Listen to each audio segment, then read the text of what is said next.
छत्रपतींचे गोडवे गातोय, पण छत्रपती शिवाजी महाराजांना या हिंदवी स्वराज्याची स्थापना करतेवेळी काय काय भोगावं लागलंय बुवा, बरोबर ना? काय गनिमी गावे खेळावे लागले ते आज त्यांच्याबरोबर असलेल्या मावळ्यांना आणि छत्रपती शिवाजी महाराजांना माहिती आहे. म्हणून पूर्वी बघा परिस्थिती अशी होती की एकदा छत्रपतींनी केलेला आदेश ते मावळे पाळत होते, बरोबर ना? आज परिस्थिती बदललेली आहे. आजचे मावळे बरोबर ना, अहो रात्री टीव्हीवर बोललेला माणूस सकाळी म्हणता मी बोललेच नाही म्हणणार. परिस्थिती काय बघा. आणि म्हणून प्रत्येकाने लक्षात ठेवलं पाहिजे की गरिबीतला गरीब माणूस असला तरी बघा वचनबद्ध होता पूर्वी, बरोबर ना? वचन पाळलं जायचं. एका बैठकीमध्ये बसल्यानंतर एकदा बोललो, एकदा ठरलं ते ठरलं. आज परिस्थिती बदलली है. जो सामने बैठा है उसको लोग बुरा कहते हैं, जो सामने बैठा है उसको लोग बुरा कहते हैं, जिसको देखकर है उसको खुदा कहते हैं. बरोबर ना? ज्याका बघलो नाही तो भारी आणि आपलं माणूस चुकीचा. परिस्थिती बदललेली आहे आणि म्हणून प्रत्येकाने लक्षात ठेवलं पाहिजे की आपण करतोय काय, आपल्याला करायचं काय. हे कलियुग आहे. बुवांनी सांगितलं मोबाईलचा जमाना आहे. प्रत्येकाला मोबाईलची गरज आहे. एक गरीबातला गरीब बाप सुद्धा एक मुलगा आणि एक मुलगी असेल तर 20-20, 25-25 हजाराचे 2 मोबाईल आपल्या दोन्ही मुलांना देतो का? की माझ्या मुलाला समाजामध्ये पुढे मान खाली घालून राहायची वेळ येता कामा नये, हा विचार बाप करतो, नाही का? आणि म्हणून बुवांनी सांगितलं की आई आणि वडील यांची समाजामध्ये मान खाली जाईल असं कृत्य कुठल्या मुलीने किंवा मुलाने करू नये, बरोबर ना? असं कृत्य मुलाने किंवा मुलीने करता नाही.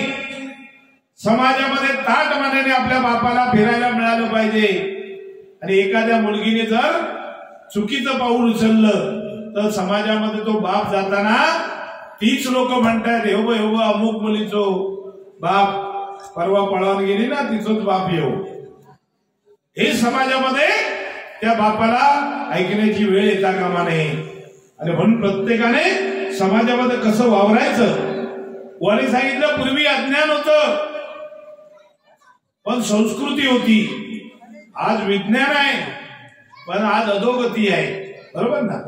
सगळं सत्य आहे. या गोष्टी प्रत्येकाने लक्षात घेतल्या पाहिजे की आपल्याला कसं वागायचंय, कसं राहायचंय, कसं जगायचंय. कोरोनाने आपल्याला शिकवलं. कोरोना आला आणि माणसाची माणुसकी कळली आपल्याला.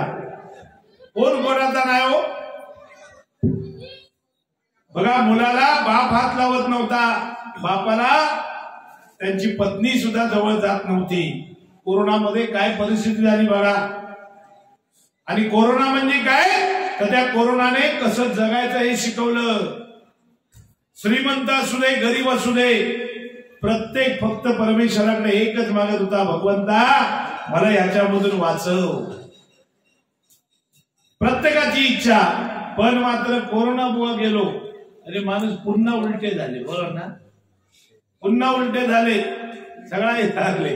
तेव्हा मात्र सकाळी उठले की झोपेपर्यंत देवाचं नाव, देवा माका ह्याच्यातनं वाचव, मी तुझं नामस्मरण करीन.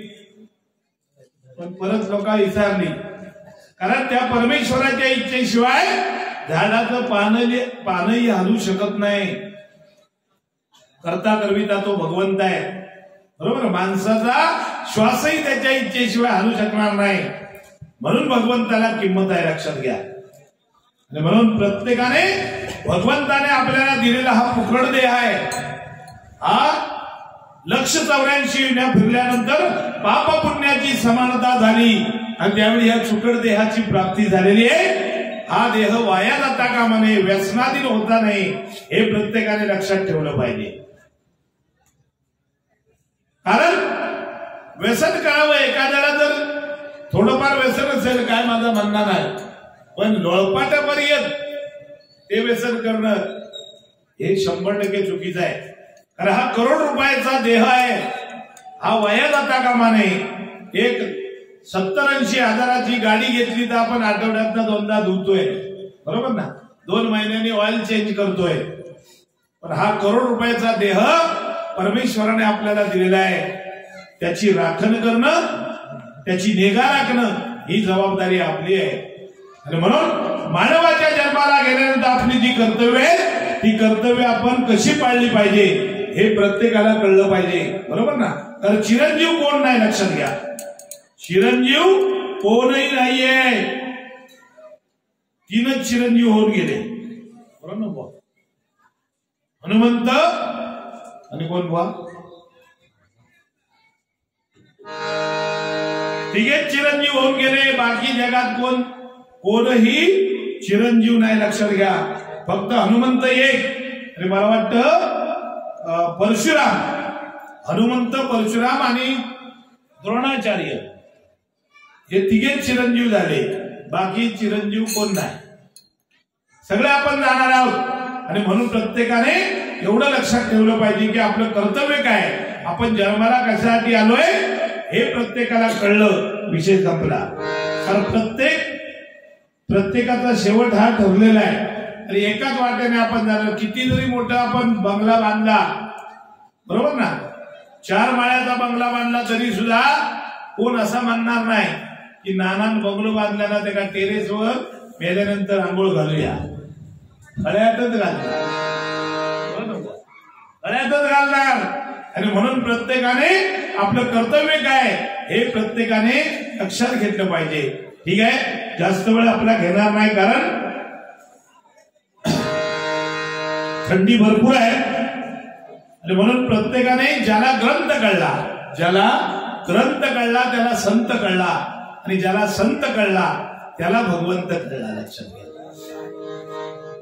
परमेश्वर आज या ठिकाणी आपल्याला मंदिरामध्ये मूर्तीच्या रूपामध्ये किंवा दगडाच्या रूपामध्ये भगवंताचं रूप आपल्याला पाहायला दिलेलं आहे, पण खऱ्या भगवंताला आपण बघू शकत नाही, खऱ्या भगवंतासमोर आपण उभं राहू शकत नाही, एवढा अकराळ विक्राळ त्या परमेश्वराचा आहे।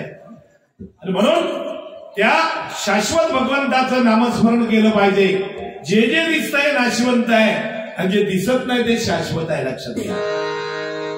हवा आपल्याला लागते पण ती दिसते का, ते शाश्वत आहे। म्हणून शाश्वत काय आहे या शोधण्याचा प्रयत्न प्रत्येकाने केला पाहिजे। अतिशय चांगल्या प्रकारे या ठिकाणी चांगलं मनोरंजन आणि चांगलं आध्यात्मिक काही गोष्टी मांडण्याचा प्रयत्न या ठिकाणी केलेला आहे। पुजारी बुवानी केला, आम्ही केला, त्याच्यात आपण काय घ्यायचं ते प्रत्येकाने ठरवायचं आहे, नाही का। पण निश्चितपणे बुवानी सांगितलं की या गावामध्ये आज खरोखरच आम्हाला आनंद झाला, ह्या गावामध्ये भजनाची परंपरा चालू झाली आहे, भजनाची परंपरा चालू झाली आहे। निश्चितपणे सांगतो परमेश्वर तुम्हाला उदंड आयुष्य देईल, तुमच्या सर्व इच्छा मनोकामना तो रवनात पूर्ण केल्याशिवाय राहणार नाही, हा विश्वास मी आज 43 वर्ष भजन करतोय, 100% सांगतो तुम्हाला।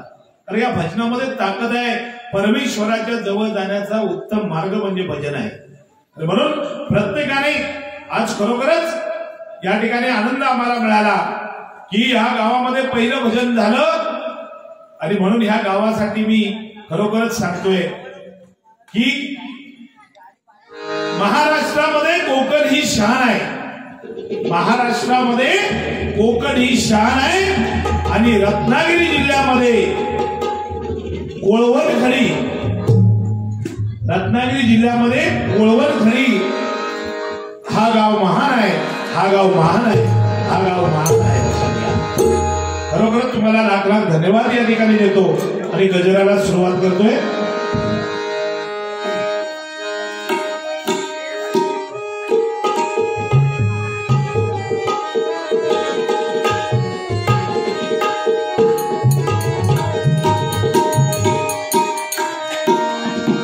विश्वास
आषाढी किंवा कार्तिकी एकादशीच्या निमित्ताने आज लाखो भाविक त्या ठिकाणी जातात, बरोबर ना. कालच परवाच आता आषाढी एकादशी झाली, तर कार्तिकी झाली आणि खरोखर लाखो भाविक त्या ठिकाणी जातात. आणि बघा त्या चंद्रभागेमध्ये स्नान करतात का, की आपल्या हातून काय कर्म जर चुकीचं झालं असेल तर ते पाप आपल्या हातून नष्ट व्हावं ह्या उद्देशाने त्या ठिकाणी प्रत्येक जण जातात. पण आता या नद्या सुद्धा अमंगळ होत चाललेल्या आहेत. बघा मानवाचं एवढं पाप वाढलंय की नद्या सुद्धा अमंगळ होत चालल्या आहेत. आणि म्हणून मनुष्य मेल्यानंतर आपण त्याची राख एखाद्या नदीमध्ये नेऊन टाकतो. ती न टाकता प्रत्येकाने ती राख पोत्यामध्ये भरा आणि आपल्या घरी घेऊन येऊन एक एक झाड त्या ठिकाणी खड्डा मारा, त्याच्यात ती राख टाका आणि ते झाड लावा. ते झाड आपल्याला आयुष्यभर सावली देईल. लक्षात घ्या. आणि म्हणून सांगतोय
शक्ती आहे मंडळी. लक्षात घ्या.